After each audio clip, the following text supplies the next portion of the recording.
I was halfway through presenting our enterprise client onboarding workflow, a highly complex digital framework I had spent 6 grueling years building from scratch into an automated machine that generated $75 million in quarterly transaction volume, with an operating margin of nearly 40%, when the heavy oak doors of the executive boardroom burst open with deliberate theatrical drama.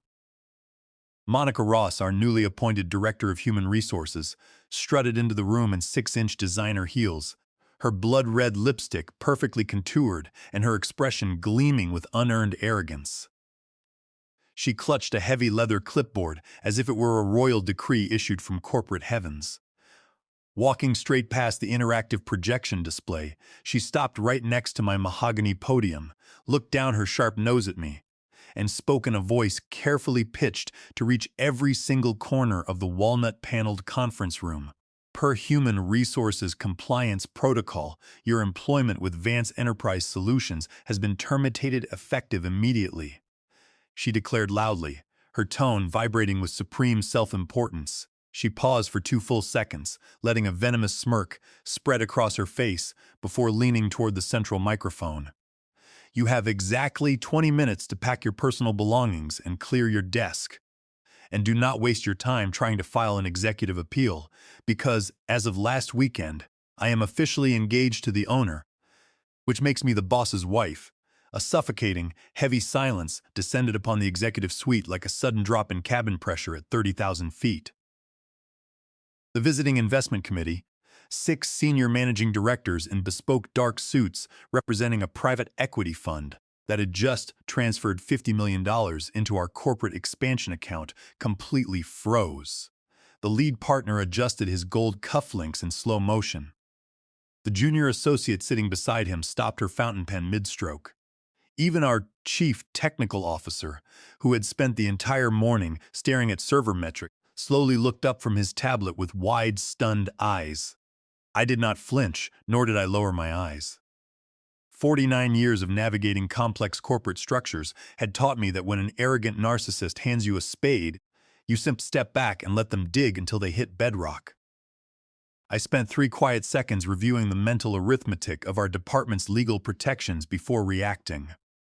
I slowly folded my hands over my presentation notes, leaned slightly back against the podium, and allowed a calm, polite smile to settle on my face. Curious, I said, ensuring my voice remained smooth, even, and loud enough to resonate across the polished marble floor. My mother is currently at home preparing dinner, and as far as I am aware, my father has not filed for divorce after 42 years of happy marriage.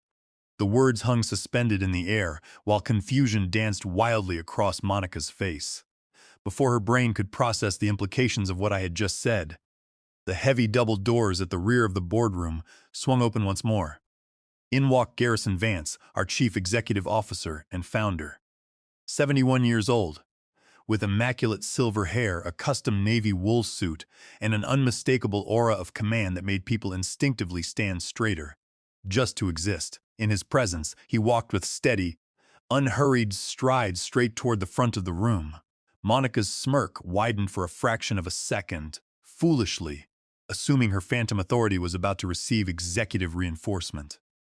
But Garrison walked right past her extended clipboard, placed a firm, reassuring hand on my left shoulder, and looked directly at the seated investment partners. "Apologies for the brief disruption, gentlemen," Garrison said softly, his deep voice cutting clean through the tension. "This is an internal family matter. Julian will resume our operational presentation in just a moment." Monica's face underwent a catastrophic transformation. The color drained from her cheeks until her skin resembled non-fat Greek yogurt, and her jaw dropped so wide it looked genuinely dislocated. Half a pace behind her stood Jeffrey Miller, our vice president of operations and her secret boyfriend, whose face turned a splotchy, violent shade of crimson as he stared at the carpet pattern, as though he had suddenly swallowed an entire stapler.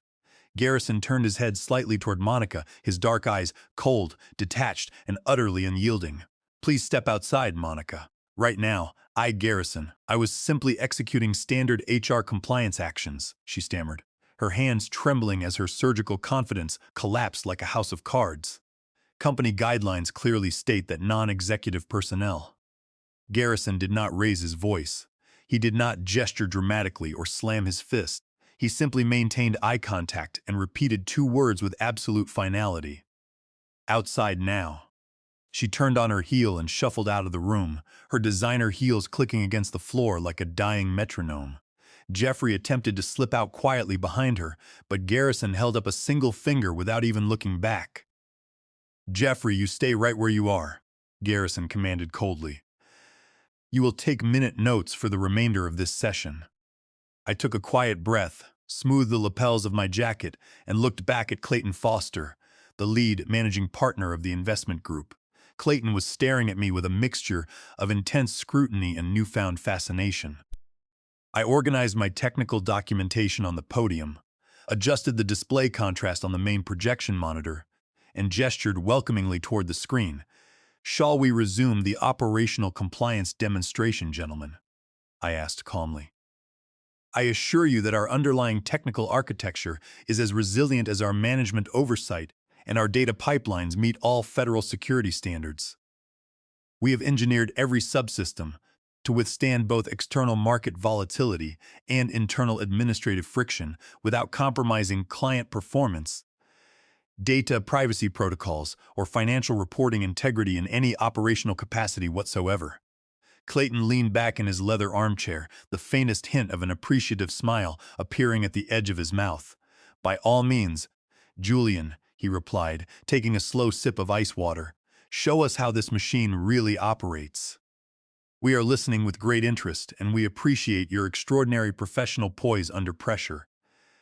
When I stepped out into the quiet marble corridor 20 minutes later, after finishing a flawless 90-minute presentation, the hallway was deserted except for the soft hum of the environmental control units. I walked toward the quiet alcove near the west stairwell, my habitual refuge whenever corporate games threatened to exhaust my patience.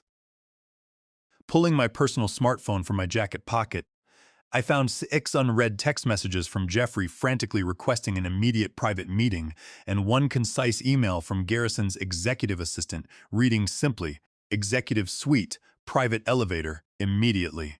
I adjusted my tie and let out a long, slow breath. This public revelation was never the scenario I had envisioned when I first stepped through these doors. For 6 long years, I had maintained complete anonymity within the corporate hierarchy of Vance Enterprise Solutions. When I decided to leave my senior partnership at a national management consulting firm at age 43, Garrison and I had established strict operational boundaries during our initial private interview. If I was going to join the enterprise he had spent 40 years building from a modest regional warehouse into a multi-technology leader, I would do so entirely without the crutch of last-name privilege. I registered under my mother's maiden name, Julian Mercer, accepting an unpretentious senior analyst position within the core operations division. No press releases on professional networks, no executive announcements, no special favors or padded expense accounts. For 6 relentless years, I worked 70-hour weeks rebuilding our logistics framework and client onboarding architecture from the ground up. I converted a chaotic, error-prone manual process into a standardized digital pipeline that generated $75 million in quarterly transaction volume while cutting operational overhead by 32%. Across multiple audit cycles, no one ever suspected my true identity because I refused to seek personal recognition or participate in executive posturing. While younger managers like Jeffrey spent their afternoons enjoying 3-hour liquid lunches and delivering self-congratulatory mirror talks, I documented every systemic vulnerability, protected our proprietary software codebase under federal statutory frameworks, and quietly kept my head down. Then came Monica Ross. Hired 18 months ago to modernize our human resources department, she approached corporate leadership like a social climber trying to secure a shortcut to executive power. Within 4 months of joining the company, she had aligned herself with Jeffrey, weaponizing his fragile ego and his position as vice president of operations. Together they established a cozy internal cabal, systematically reallocating departmental funds and routing lucrative consulting contracts toward newly created vendor entities. I first became suspicious 8 months ago when I noticed recurring line item discrepancies in our quarterly expense ledgers. Approvals for specialized external employee training were being funneled through third-party vendors whose physical business addresses matched residential properties owned by Jeffrey's immediate family members. Even more alarmingly, Monica began attempting to execute rapid, unannounced terminations of long-serving operational personnel without providing the mandatory 60-day written notice required under 29 U.S.C. Section 2101, commonly known as the Warren Act.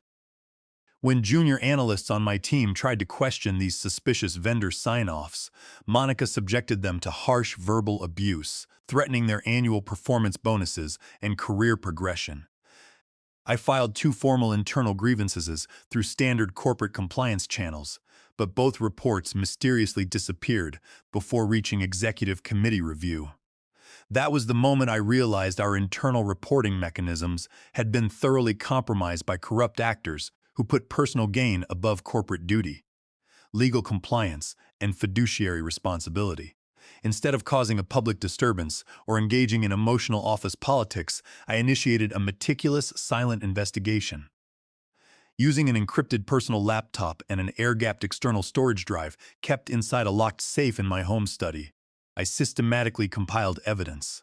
Every fabricated invoice, every unauthorized contract modification, every Slack message in which Monica instructed subordinates to bypass compliance protocols, and every backdated approval violating California Penal Code Section 470 regarding contract forgery was documented with cryptographic timestamp validation.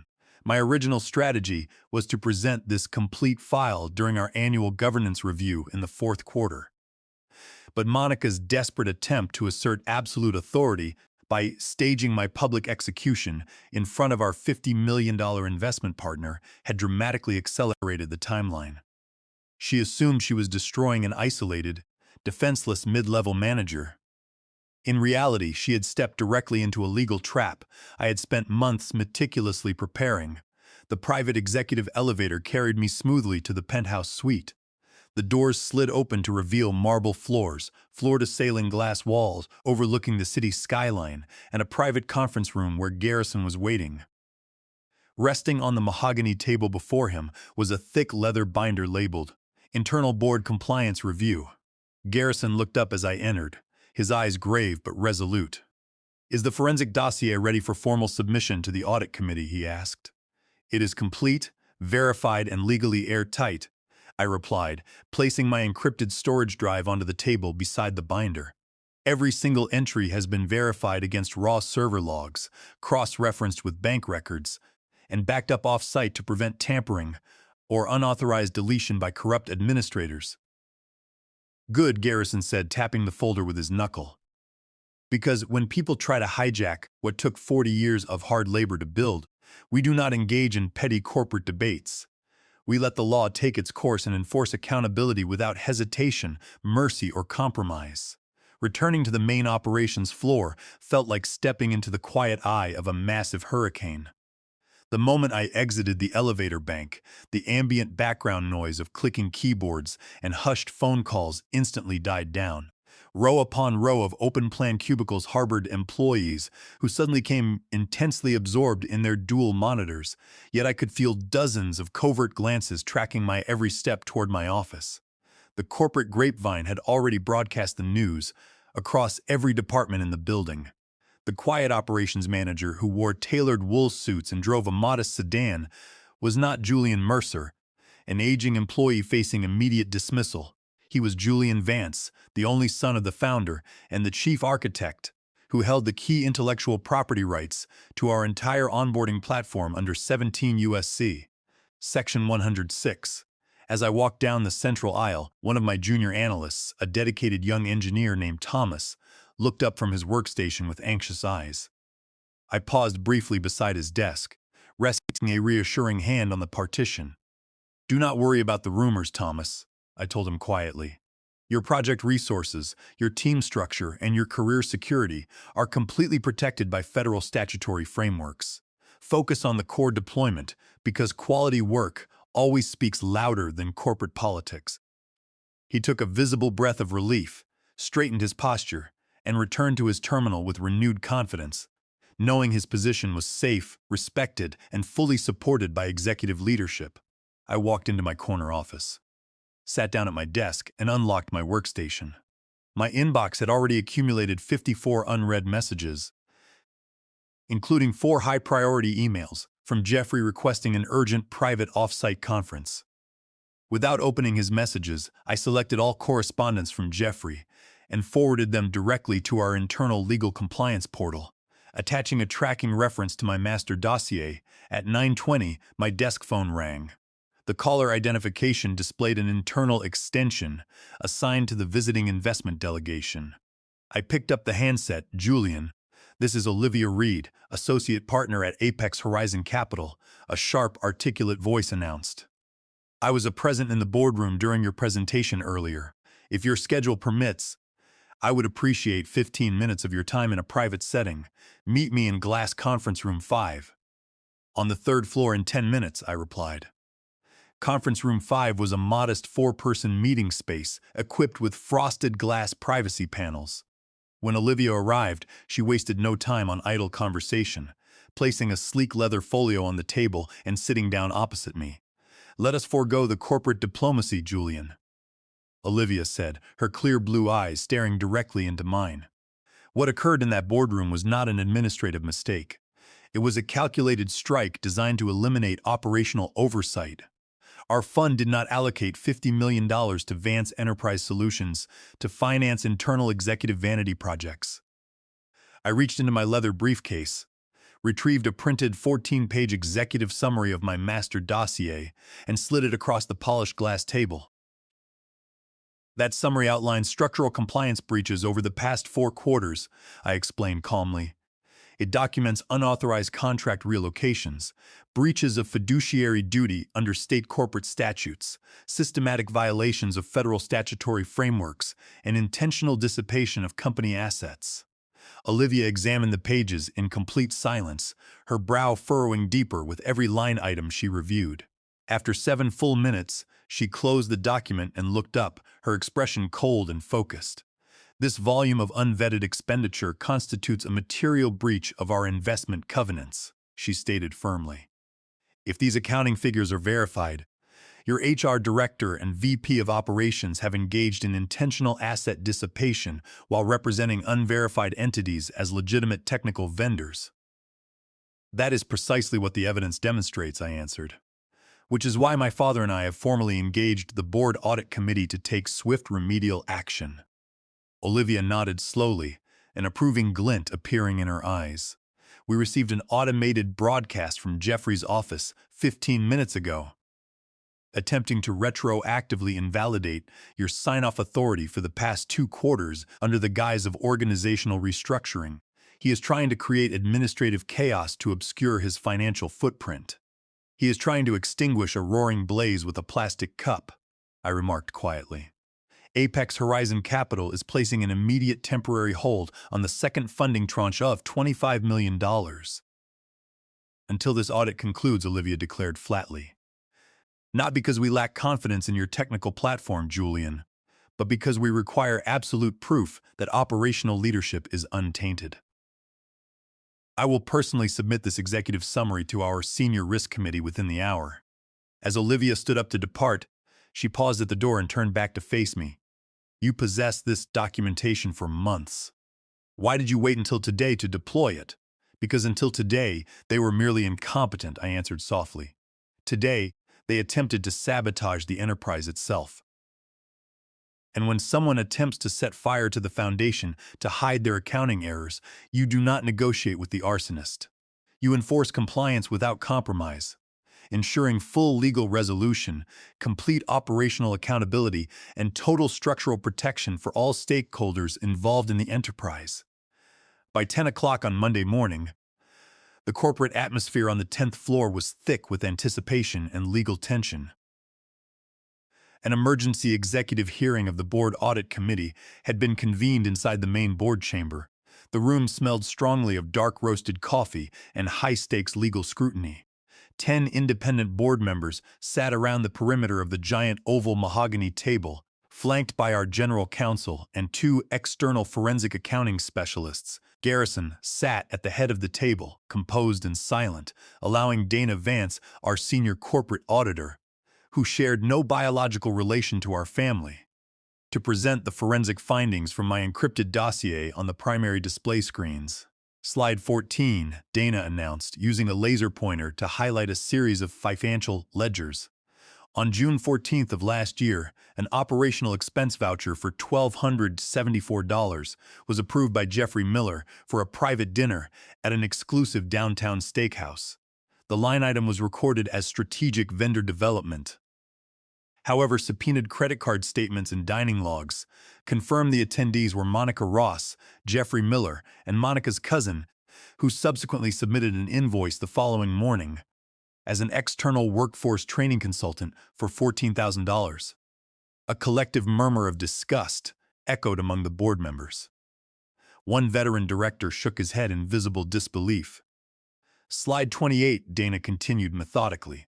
An unauthorized headcount adjustment executed on August 3rd removed a senior systems architect from Julian's team and replaced them with a contractor firm registered to a residential mortgage held by Jeffrey's brother-in-law. The sign-off document bears a signature purporting to be Julian's administrative consent. Forensic digital analysis confirms this signature was electronically copied and applied without authorization, representing a direct violation of California Penal Code Section 470 regarding document forgery, rendering the contract void ab initio. General counsel stood up and addressed the board directly, detailing the specific criminal and civil statutes involved. To summarize our legal position, ladies and gentlemen, we are confronting documented breaches of fiduciary duty, systematic dissipation of corporate assets, willful violations of Federal WARN Act notice provisions under 29 U.S.C. Section 2101, and intentional misrepresentation during investor due diligence. If Apex Horizon Capital elects to invoke covenant default clauses, our company could face capital recall demands exceeding $15 million alongside potential regulatory enforcement actions. The board chairwoman leaned forward, her sharp gaze scanning the table before stopping on Garrison. Garrison, this audit report is devastating. How was this level of operational misconduct permitted to continue across multiple fiscal quarters? Because my son was quietly assembling immutable, court-admissible evidence while keeping our core operational revenue running at maximum efficiency, Garrison replied, his deep voice filling the chamber with absolute conviction. He refused to bring forward unverified allegations until he had constructed an airtight legal dossier that protects this enterprise from counter-litigation. Every eye in the room turned toward me. I stood up from my seat near the gallery, carrying 6 bound physical copies of the complete forensic audit. Every financial transaction, Slack message, server access log, and bank transfer record contained in this binder has been cryptographically validated, I informed the board. This evidence does not rely on subjective personal testimony or office rumor. It relies on immutable system logs that cannot be altered, deleted, or repudiated. A prolonged silence settled over the chamber before the chairwoman turned to general counsel. What is the immediate recommendation of legal counsel? Immediate termination for cause of Monica Ross, immediate suspension of Jeffrey Miller pending criminal referral, and the immediate appointment of Julian Vance with full executive oversight across all operational divisions, general counsel stated without hesitation. That evening, Garrison and I attended a private dinner with Clayton Foster at an exclusive private dining club downtown. Sitting in a quiet corner booth overlooking the city lights, Clayton raised his glass of sparkling water toward me. I have supervised over 40 corporate restructurings during my 30-year career in private equity. Julian, Clayton said, his tone reflecting genuine professional respect. Most executives facing an internal attack respond with emotional outbursts, frantic corporate politics, or public leaks. You maintained absolute silence, executed your daily duties without faltering, and delivered a legal strike so precise it neutralized the liability without disrupting a single client transaction. Timing is the defining line between emotional vengeance and strategic justice. Clayton, I replied, clinking my glass against his. Emotional vengeance creates corporate chaos. Strategic justice restores structural integrity. Clayton smiled warmly. Apex Horizon Capital is unfreezing the full $50 million investment tranche tomorrow morning, but under one explicit condition: you accept the appointment as Vice President of Operational Integrity with a permanent seat on the board of directors. I glanced at Garrison, who gave me a subtle nod of pride. I accept the condition, I told Clayton, looking out over the illuminated city below with complete confidence in our path forward and the long-term strategic vision of our leadership team. The final resolution took place at 9 o'clock on Wednesday morning inside the main executive conference auditorium. Garrison had ordered a mandatory assembly of all department directors, vice presidents, and human resources personnel. Over 70 corporate leaders filled the tiered seating, the atmosphere heavy with silent anxiety as everyone waited for the executive board's final decree. Monica sat in the second row wearing a sharp cream business suit, clutching a thick red leather folder. Even in the presence of overwhelming evidence, her deep-seated narcissism compelled her to attempt one final public maneuver. Beside her, Jeffrey looked utterly broken, his hands trembling as he stared fixatedly at the floor. Garrison took the main stage podium, looking out over the assembled leadership team with sharp, commanding eyes. Over the past 72 hours, our board of directors and legal counsel have conducted a thorough review of corporate governance and operational compliance. Garrison began, his powerful voice commanding immediate silence. We have uncovered severe, intolerable violations of trust, financial misconduct, and unauthorized administrative actions that threaten the foundational integrity of this company. Monica suddenly stood up from her chair, raising her hand in a dramatic bid to interrupt. Mr. Vance, if I may clarify the position of human resources. Sit down, Monica. Garrison cut her off in a tone so sharp it caused several managers in the front row to flinch. You have had more than enough opportunities to speak. Now you will listen. Garrison motioned to two senior officers from corporate security who stepped into the auditorium from the side entrances.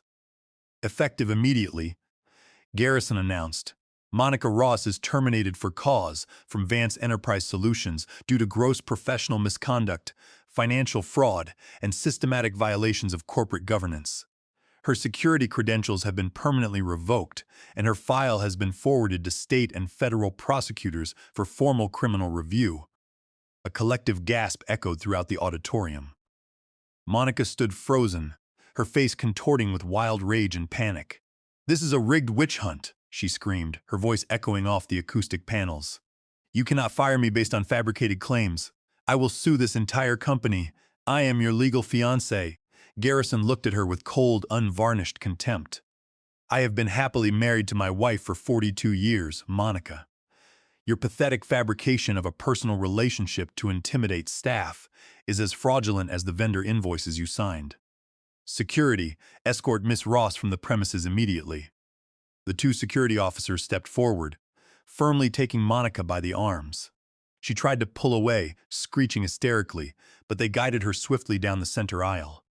As she passed my row, she locked eyes with me, her expression twisted in venomous hatred, but I simply met her gaze with quiet, unbothered composure. As she reached the glass doors of the main entrance lobby, the electronic security terminal flashed bright red. A loud synthesized voice announced across the lobby speakers, "Access revoked." Termination processed. Garrison then turned his attention to Jeffrey, who looked ready to pass out. Jeffrey Miller is hereby suspended without pay from his position as Vice President of Operations. Pending the outcome of ongoing legal proceedings, Garrison continued. He will surrender all corporate credentials, communication devices, and security badges immediately.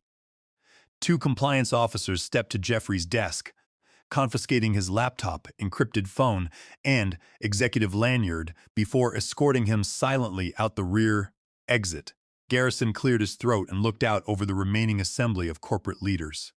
To guarantee that this enterprise never again suffers from operational opacity or unethical leadership, the board of directors has unanimously appointed Julian Vance as Vice President of Operational Integrity, effective immediately.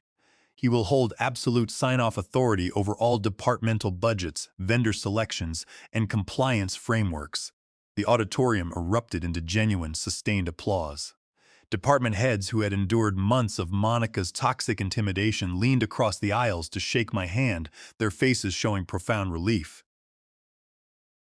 Immediately following the meeting, my first official administrative directive was issued, restoring all previously frozen project budgets, confirming senior promotions, and formalizing team protections across every operational division. Late that evening, as the setting sun painted the city skyline in shades of deep amber and gold, I stood inside Garrison's executive penthouse suite. The building was quiet, the storm had fully cleared, and our enterprise was once again anchored upon a foundation of truth and legal accountability. Garrison poured 2 glasses of cold water from a crystal carafe, handing one to me as he walked over to the floor-to-ceiling glass window. "You built your own legacy without ever leaning on my name, Julian," Garrison said softly, his voice thick with quiet emotion. "I could not be prouder of the man and leader you are." I took a sip of water and looked out over the sprawling city below. "I did not do it to protect a title, Father," I replied. "I did it to protect the work, the people who show up every day to build something real, and the principle that documented truth will always dismantle arrogant deceit." Garrison smiled warmly, clinking his glass against mine. "To the future of Vance Enterprise Solutions," he said. "To an uncompromised legacy," I answered.